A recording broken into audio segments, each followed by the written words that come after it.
করোড়পতির দরজায় কাজ চাইতে এসে দাঁড়িয়েছিল এক দরিদ্র তরুণী, কিন্তু সেখানে যা ঘটল তা দেখে মানবতাও চোখের জলে ভেসে গেল।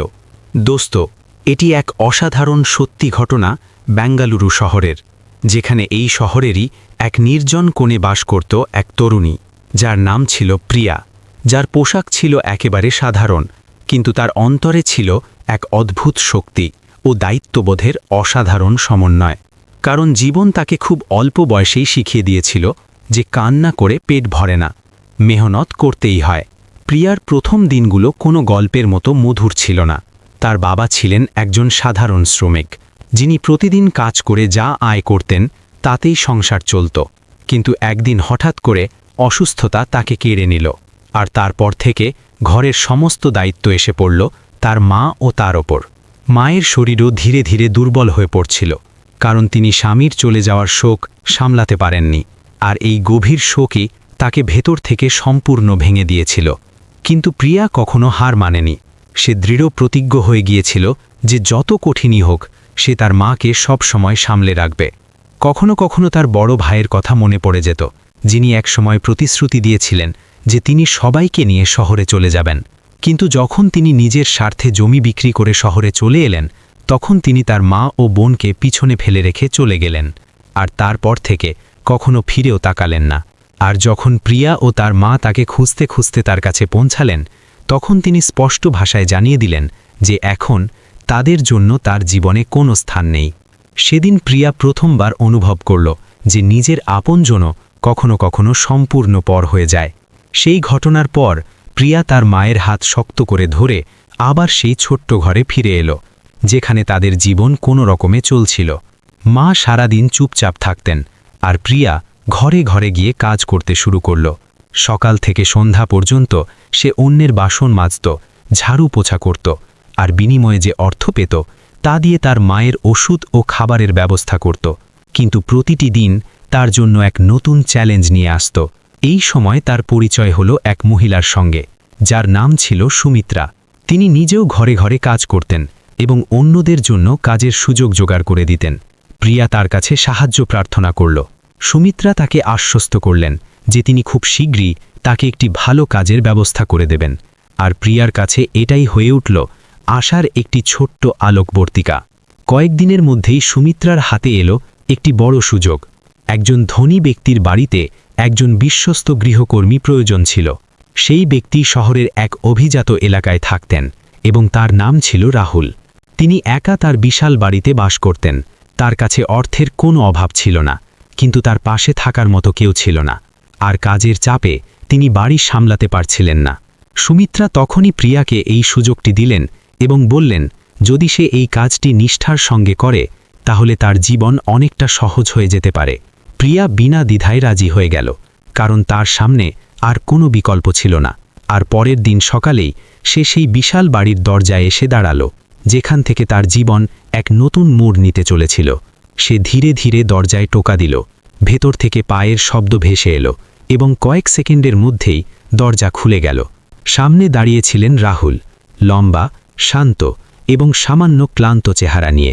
যেইমাত্র তিনি প্রিয়াকে দেখলেন, তিনি কয়েক মুহূর্তের জন্য তাকে শুধু দেখতেই থাকলেন, যেন তিনি কোনো পুরনো স্মৃতিকে ধরার চেষ্টা করছিলেন।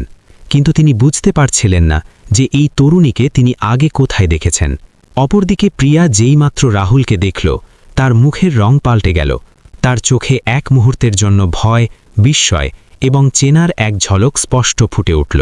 কিন্তু সে তাৎক্ষণিক নিজেকে সামলে নিল এবং চুপচাপ দাঁড়িয়ে রইল, যেন সে কিছু বলতে চাইছিল, কিন্তু শব্দ তার সঙ্গী দিচ্ছিল না। রাহুল নীরবতা ভেঙে জিজ্ঞাসা করলেন, তুমি কে? কিন্তু প্রিয়া কিছুই বলল না। তখন রাহুল নিজেই অনুমান করে বললেন, কি, সুমিত্রা তোমাকে কাজের জন্য পাঠিয়েছে? এই কথা শুনে প্রিয়া ধীরে ধীরে মাথা নেড়ে সম্মতি জানালো, কারণ সে বুঝতে পেরেছিল যে এই মুহূর্তে সত্য কথা বলা ঠিক হবে না। রাহুল তাকে ভিতরে আসতে বললেন এবং বাড়ির কাজ সম্পর্কে বিস্তারিত বুঝিয়ে বলতে লাগলেন। তিনি স্পষ্ট করে বললেন যে তিনি বাড়িতে একা থাকেন এবং তার শুধু এমন কাউকে দরকার যে পুরো বাড়ি সামলাতে পারবে। অন্য কোনো বিষয়ে তার কোনো আগ্রহ নেই। প্রিয়া তার কথাগুলো মনোযোগ সহকারে শুনল এবং অতিরিক্ত কোনো প্রশ্ন না করে কাজের জন্য প্রস্তুত হয়ে গেল, কারণ তার কাছে অর্থের খুবই প্রয়োজন ছিল। কিন্তু সারাক্ষণ রাহুলের দৃষ্টি বারবার প্রিয়ার উপর আটকে যাচ্ছিল, যেন তিনি তার মুখের মধ্যে কোনো পুরনো সম্পর্কের ছায়া খুঁজছিলেন। আর প্রিয়া প্রতিবারই চোখ নামিয়ে নিত, কারণ সে সত্যিটা জানত এবং সেটাকে লুকিয়ে রাখছিল। প্রিয়া সেদিন থেকেই কাজ শুরু করে দিল। সে বাড়িকে এতটা যত্ন ও পরিচ্ছন্নতার সঙ্গে সামলাতে শুরু করল যে অল্প কিছুদিনের মধ্যেই বাড়ির চেহারা সম্পূর্ণ বদলে গেল। রাহুলও তার কাজ দেখে মুগ্ধ হতে লাগলেন, কিন্তু তার মনে একটি প্রশ্ন বারবার উঠছিল, এই তরুণী আসলে কে, আর কেন তার মুখটা এতটা চেনা চেনা লাগছে। অন্যদিকে প্রিয়া প্রতিদিন নিজের হৃদয়ের গভীরে সেই সত্যটাকে চেপে রেখে কাজ করে যাচ্ছিল, কারণ সে চাইছিল না যে তার অতীতের ছায়া আবার কারো জীবনে অশান্তি সৃষ্টি করুক। এই চিন্তা নিয়েই সে প্রতি সকালে সেই বাড়িতে পা রাখত এবং প্রতি সন্ধ্যায় নিজের ছোট্ট ঘরে ফিরে যেত। কিন্তু সে জানত না যে খুব শীঘ্রই সেই সত্য, যেটাকে সে লুকোনোর চেষ্টা করছিল, নিজে থেকেই প্রকাশ পাবে, আর তার জীবনকে এমন এক মোড়ে নিয়ে যাবে যেখান থেকে ফিরে আসা সম্ভবত তার পক্ষে আর সম্ভব হবে না। আর সত্যি, সেদিনের পর থেকে প্রিয়ার জীবন ধীরে ধীরে এমন সব মোড় নিতে লাগল যেখানে প্রতিটি পদক্ষেপে তাকে তার হৃদয় ও বাস্তবতার মধ্যে সিদ্ধান্ত নিতে হচ্ছিল। কারণ একদিকে ছিল তার মায়ের দায়িত্ব, অন্যদিকে ছিল সেই সত্য যেটা সে প্রতিদিন গোপন করে রাখছিল। এই নীরবতার মধ্যেই সে রাহুলের বাড়ির সমস্ত কাজ পূর্ণ নিষ্ঠা ও সততার সঙ্গে সামলাতে শুরু করল। প্রতি সকালে সে সময়ের আগেই পৌঁছে যেত, বাড়ির প্রতিটি কোণ এমনভাবে পরিষ্কার করত যেন সেটা তার নিজস্ব বাড়ি। রান্নাঘরে কেউ না বললেও খাবার তৈরি করে রাখত এবং রাহুলের দৈনন্দিন প্রয়োজনের প্রতি যত্নশীল থাকত। আর এই ছোট ছোট বিষয়গুলো ধীরে ধীরে রাহুলকে অনুভব করাতে লাগল যে এই তরুণী অন্য সকলের থেকে সম্পূর্ণ আলাদা, কারণ তার মধ্যে শুধু কাজ করার বাধ্যবাধকতা ছিল না, বরং এক অদ্ভুত আপন ভাব ছিল, যেটা না বললেও সহজে অনুভব করা যেত। রাহুল প্রায়ই চুপচাপ তাকে কাজ করতে দেখতেন এবং প্রতিবারই তার মনে সেই একই প্রশ্ন জাগত, একে আগে কোথায় দেখেছেন? কারণ তার চলাফেরা, কথা বলার ভঙ্গি, এমনকি তার চোখের সেই নির্মলতাও তাকে কারো কথা মনে করিয়ে দিত। কিন্তু তিনি সেই স্মৃতিটা ধরতে পারছিলেন না, আর এই অস্বস্তি তার ভিতর ধীরে ধীরে বাড়তে থাকল। একদিন যখন প্রিয়া রান্নাঘরে খাবার তৈরি করছিল, তখন তার চোখ পড়ল দেয়ালে টাঙানো একটি ছবির ওপর।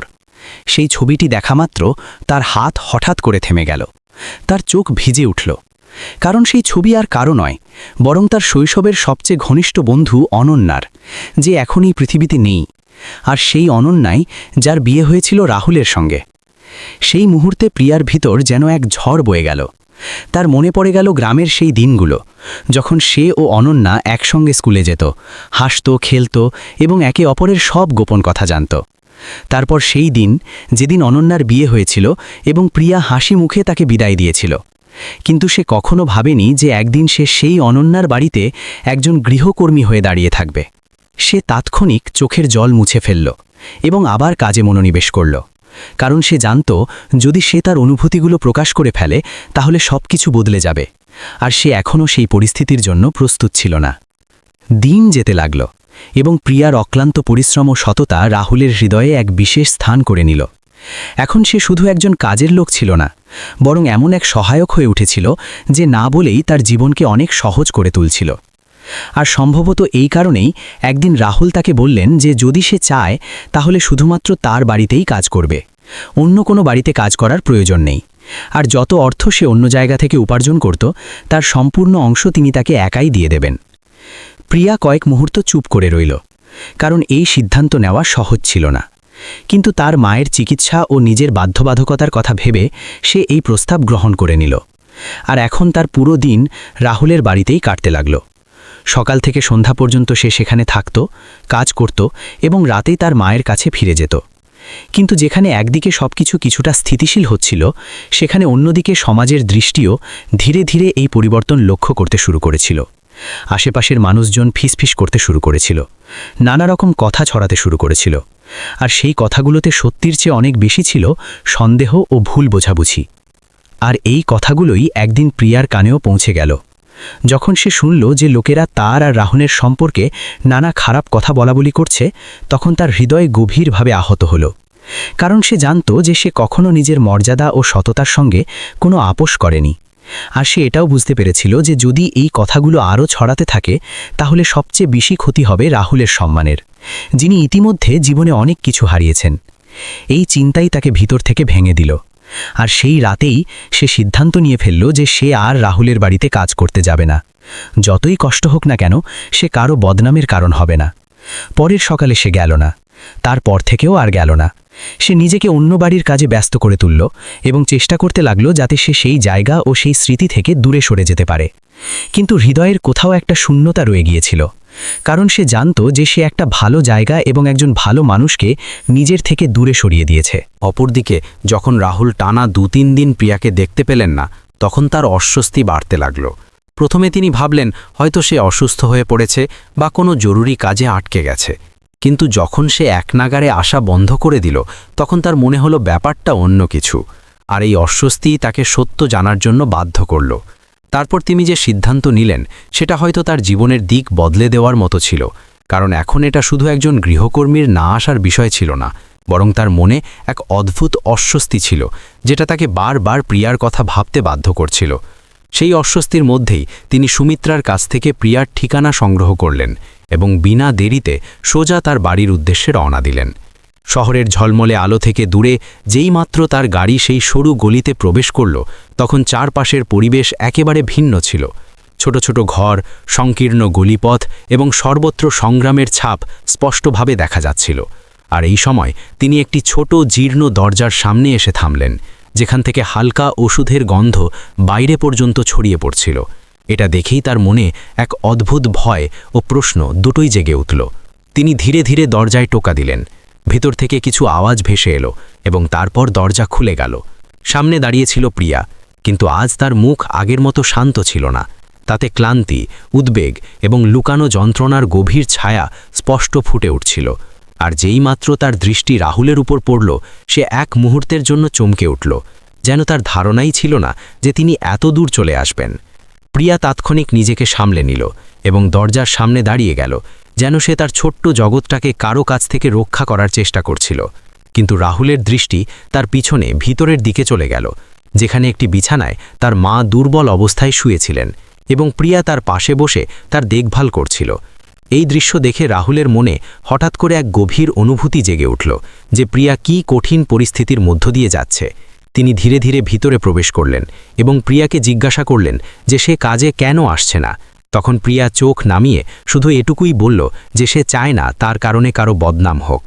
এই কথা শুনে রাহুলের বুঝতে বাকি রইল না যে বাইরের কথাবার্তা তার কানেও পৌঁছে গেছে, কিন্তু তিনি শান্ত স্বরে বললেন যে তার এইসব কথায় কোনো প্রভাব পড়ে না, কারণ তিনি জানেন আসল সত্যটা কি। প্রিয়া কিছু বলতে চাইছিল, কিন্তু তার শব্দ গলার মধ্যে আটকে গেল, কারণ সে তার হৃদয় ও বাস্তবতা দুটোর সঙ্গেই লড়াই করছিল। আর ঠিক তখনই হঠাৎ রাহুলের চোখ দেয়ালে ঝুলানো একটি পুরনো ছবির উপর পড়ল। সেই ছবিটি দেখামাত্র তিনি যেন স্থির হয়ে গেলেন, কারণ সেই ছবিতে প্রিয়ার পাশে যে তরুণী দাঁড়িয়েছিল সে আর কেউ নয়, তার স্ত্রী অনন্যা। তার হৃদয় জোরে জোরে ধকধক করতে লাগল। তিনি আবার সেই ছবিটি ভালোভাবে দেখলেন এবং তারপর প্রিয়ার দিকে তাকালেন, যেন তিনি কোনো গভীর সত্য উপলব্ধি করার চেষ্টা করছিলেন। তারপর তিনি ধীরে ধীরে জিজ্ঞাসা করলেন, এই ছবি তোমার কাছে কিভাবে এসেছে? এই প্রশ্ন শুনেই প্রিয়ার মুখের রং পাল্টে গেল, কারণ এখন সে বুঝে গিয়েছিল যে সত্য আর বেশিক্ষণ গোপন রাখা যাবে না। কয়েক মুহূর্তের নীরবতার পর সে গভীর শ্বাস নিল এবং সত্য বলার সিদ্ধান্ত নিল। সে ধীর গলায় বলল যে অনন্যা তার শৈশবের সবচেয়ে ঘনিষ্ঠ বন্ধু ছিল। তারা দুজন একই গ্রামে একসঙ্গে বেড়ে উঠেছে, একসঙ্গে স্কুলে গিয়েছে এবং একে অপরের সব সুখ দুঃখের সাথী ছিল। আর যখন অনন্যার বিয়ে হয়েছিল তখনও সে তার সঙ্গে ছিল। এসব শুনে রাহুল যেন ভিতর থেকে কেঁপে উঠলেন, কারণ তার কখনো ধারণাও ছিল না যে তার স্ত্রীর এত কাছের বন্ধু আজ তার সামনে এই অবস্থায় দাঁড়িয়ে আছে।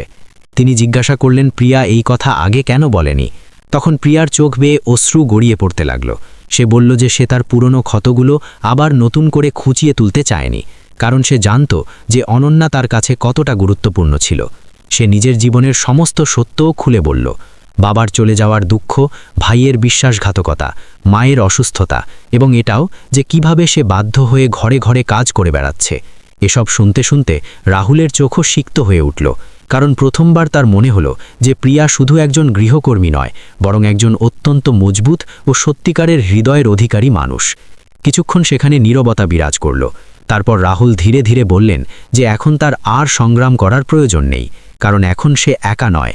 তিনি প্রিয়াকে বললেন যে সে তার মাকে নিয়ে তার বাড়িতে চলে আসুক, যেখানে তাদের যত্ন ভালোভাবে নেওয়া যাবে এবং তার মায়ের চিকিৎসাও সঠিকভাবে হতে পারবে। প্রিয়া প্রথমে অস্বীকৃতি জানালো, কারণ এসব মেনে নেওয়া তার কাছে সহজ মনে হচ্ছিল না। কিন্তু রাহুল বোঝালেন যে এটা কোনো উপকার নয়, বরং একটা মানবিক কর্তব্য, আর হয়তো কোথাও অনন্যার প্রতি তাঁর দায়িত্ব। আর তার কথাগুলোতে এতটাই আন্তরিকতা ছিল যে প্রিয়া আর বেশিক্ষণ অস্বীকার করতে পারল না। শেষ পর্যন্ত সে তার মাকে নিয়ে তার সঙ্গে যাওয়ার জন্য রাজি হয়ে গেল। আর সেদিন থেকে তার জীবন আবার বদলাতে শুরু করল, কিন্তু এবার ভয়ের সঙ্গে নয়, বরং এক নতুন আশার সঙ্গে। আর যেইমাত্র সে সেই ছোট্ট ঘর থেকে বেরিয়ে এলো, তখন তার মনে হচ্ছিল যে এখন যাই ঘটুক না কেন, সেটা তার জীবনকে এমন এক পথে নিয়ে যাবে যেখান থেকে আর সবকিছু আগের মতো থাকবে না। আর সত্যি সেদিনের পর থেকে প্রিয়ার জীবন সম্পূর্ণভাবে বদলাতে লাগল। কারণ যে দুনিয়ায় সে এতদিন সংগ্রাম ও অভাবের মধ্যে কাটিয়েছিল, সেখান থেকে বেরিয়ে সে এমন এক বাড়িতে চলে এলো যেখানে প্রতিটি প্রয়োজনীয় জিনিসই উপস্থিত ছিল। কিন্তু সবচেয়ে বড় কথা, সেখানে সে প্রথমবার প্রকৃত শান্তি অনুভব করল। কারণ এখন তার প্রতি মুহূর্তে সেই চিন্তা থাকত না যে পরের দিন মায়ের ওষুধের টাকা কোথা থেকে আসবে। রাহুল প্রিয়া ও তার মায়ের জন্য বাড়ির ভিতরে আলাদা একটি ঘরের ব্যবস্থা করলেন, ডাক্তার ডেকে মায়ের চিকিৎসা শুরু করালেন এবং প্রতিটি প্রয়োজনীয় সুবিধার দিকে যত্ন নিলেন। এসব দেখে প্রিয়ার মনে তার প্রতি সম্মান আরও গভীর হয়ে গেল, কারণ সে কখনো ভাবেনি যে কেউ তার অবস্থা এত সহজে বুঝে নেবে। ধীরে ধীরে দিন কাটতে লাগল এবং প্রিয়াও পুরো বাড়ির দায়িত্ব নিজের হাতে তুলে নিল। সে আগের মতোই প্রতিটি কাজ সততা ও নিষ্ঠার সঙ্গে করে যেতে লাগল। কিন্তু এখন তার মুখে আগের মতো ক্লান্তি নয়, বরং একটা শান্তির আভা দেখা যাচ্ছিল। আর এই পরিবর্তন শুধু তার জীবনের বাহ্যিক পরিস্থিতিতে নয়, তার মনের গভীরেও ঘটছিল। রাহুলও এখন আগের মতো একাকী অনুভব করতেন না। বাড়িতে কারো উপস্থিতি, কারো আপন ভাব, এসবের কারণে তার খালি জায়গাটা ধীরে ধীরে পূর্ণ হয়ে উঠছিল।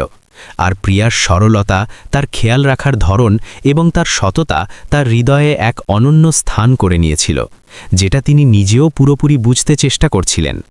সময়ের সঙ্গে সঙ্গে দুজনের মধ্যে এক অলিখিত সম্পর্ক গড়ে উঠতে লাগল, যেখানে কোনো তাড়াহুড়ো ছিল না, কোনো চাপ ছিল না, শুধু একটা নিখাদ আপনত্ব ছিল। কিন্তু প্রিয়া নিজের হৃদয়ের অনুভূতি নিজের কাছ থেকেও লুকিয়ে রাখার চেষ্টা করত, কারণ তার মনে হতো যে তার ও রাহুলের মধ্যে ফারাক অনেক বড়, আর সেই সম্পর্ককে শুধু সম্মান ও দায়িত্বের সীমানার মধ্যেই রাখতে চাইত। ইতোমধ্যে প্রিয়ার মাও ধীরে ধীরে সুস্থ হয়ে উঠছিলেন। তার মুখে এখন আগের মতো উদ্বেগ নয়, বরং মেয়েকে সুখী দেখে তাদের মনেও শান্তি ফিরে আসছিল। আর তিনি প্রায়ই মনে মনে ভগবানকে ধন্যবাদ জানাতেন যে তাদের মেয়ের জীবনে এই পরিবর্তন এসেছে। একদিন সন্ধ্যার সময় ছিল, বাড়িতে হালকা নীরবতা বিরাজ করছিল এবং প্রিয়া রান্নাঘরে কাজ করছিল। ঠিক তখন রাহুল সেখানে এসে কয়েক মুহূর্ত চুপচাপ তাকে দেখতে লাগলেন, যেন তিনি নিজের মনের কথা বলার জন্য সাহস সঞ্চয় করছিলেন। তারপর তিনি ধীরে ধীরে প্রিয়াকে ডাকলেন। প্রিয়া ঘুরে তার দিকে তাকালো। তার মুখে এমন এক গম্ভীরতা ছিল যেটা সে আগে কখনো দেখেনি। আর সেই গম্ভীরতার সঙ্গেই রাহুল নিজের হৃদয়ের কথা বলে ফেললেন।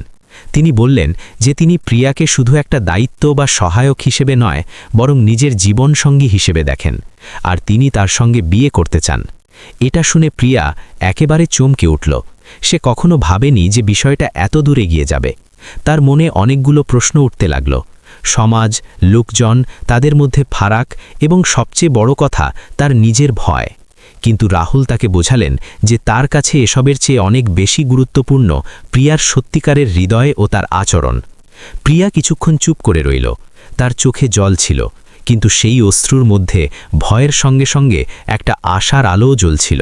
আর যখন সে তার মায়ের দিকে তাকালো, তখন তাদের চোখেও সম্মতি ও আনন্দ স্পষ্টভাবে ফুটে উঠছিল, যেন তারাও চাইছিলেন যে তাদের মেয়ে এখন একটা নিরাপদ ও সম্মানজনক জীবন পাক। শেষ পর্যন্ত প্রিয়া তার ভয়কে পিছনে ফেলে রাহুলের প্রস্তাব গ্রহণ করে নিল। আর সেদিন থেকে তাদের জীবন এক নতুন যাত্রা শুরু করল, কোনো জাঁকজমক ছাড়া, কোনো বাহ্যিক প্রদর্শন ছাড়া, শুধু সরলতা ও সততার সঙ্গে দুজনে একে অপরের হাত ধরল। কিছুদিন পর তাদের বিয়ে সম্পন্ন হল। আর এই বিয়ে শুধু দুজনের মিলন ছিল না, বরং দুটো ভাঙা হৃদয়ের এক নতুন জীবন ছিল, যেখানে একজনকে তার সঠিক সহায়ক মিলল এবং অন্যজনকে তার প্রকৃত সঙ্গী। আর এর সঙ্গে সঙ্গে প্রিয়ার জীবন, যেটা একসময় সংগ্রাম ও যন্ত্রণায় পরিপূর্ণ ছিল, এখন সম্মান, ভালোবাসা ও প্রশান্তিতে ভরে উঠল। সময় গুড়িয়ে চলল এবং লোকজনও ধীরে ধীরে বুঝতে পারল যে সত্যি ও উদ্দেশ্যের শক্তি যে কোনো গুজবের চেয়ে অনেক বড়। আর প্রিয়া আজও সেই বাড়িতেই বাস করে, কিন্তু এখন আর গৃহকর্মী হিসেবে নয়, বরং সেই বাড়ির মালকিন হিসেবে, যে তার ধৈর্য, সততা ও অক্লান্ত পরিশ্রম দিয়ে নিজের ভাগ্যকে সম্পূর্ণ বদলে দিয়েছে। আর এটাই তার জীবনের সবচেয়ে বড় বিজয় হয়ে উঠেছে। দোস্ত, এই গল্পের সবচেয়ে বড় শিক্ষা এটাই যে সততা, ইমানদারি ও ভালো আচরণ কখনো বৃথা যায় না। অবস্থা যত প্রতিকূলই হোক না কেন, যদি মানুষ তার হৃদয় ও কর্মকে নিষ্কলুষ রাখে, তাহলে ভাগ্যও একদিন তার পাশে দাঁড়ায়। আর যে সম্পর্কগুলো সত্যিকারের হয়, সেগুলো সমাজের কথায় ভেঙে পড়ে না, বরং আরও শক্তিশালী হয়ে ওঠে। কিন্তু এখন আপনারা বলুন, যদি আপনি প্রিয়ার জায়গায় থাকতেন, তাহলে কি আপনি নিজের পরিচয় গোপন রাখতেন, নাকি সত্যি বলে দিতেন? আর তার সেখান থেকে কাজ ছেড়ে দেওয়াটা কি ঠিক ছিল, নাকি ভুল ছিল? আর যদি আপনি রাহুলের জায়গায় থাকতেন, তাহলে কি আপনি সমাজের কথা উপেক্ষা করে প্রিয়ার পাশে দাঁড়াতেন, নাকি দূরত্ব বজায় রাখতেন? আর সবচেয়ে বড় প্রশ্ন, আপনি কি এই সম্পর্কটাকে সঠিক মনে করেন, নাকি করেন না? কমেন্টে অবশ্যই জানান। আর যদি ভিডিওটা ভালো লেগে থাকে, তাহলে লাইক করুন, শেয়ার করুন, আর চ্যানেলকে সাবস্ক্রাইব করতে একদম ভুলবেন না। আবার দেখা হবে পরের ভিডিওতে এক নতুন গল্প নিয়ে।